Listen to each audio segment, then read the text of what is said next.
lot of times, and almost without exception, what happens is that our clients will be in one brand and get the opportunity to go to another brand. So there's never a strategy in the first place to do this. Like, oh, we'll do this brand for 5 years, and then we'll add the other one, and then we'll add the other one. They're sort of always looking for that deal, and they always want to add it. And so from a strategy standpoint, each time a new opportunity comes up, you got to think through, first, does your new brand care about your ownership of the old brand? I know people who've split their ownership up into different family members. And so you got one person with a burger brand and another person with a different burger brand. And that's a little fraught in terms of crossover. Ideally, what you want to do is find out, okay, can I own the two brands?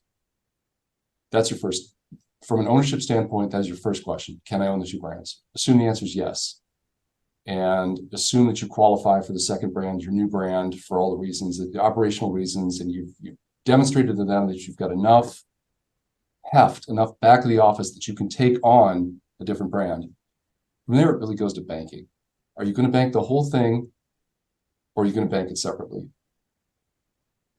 You always want to have your brands in separate entities.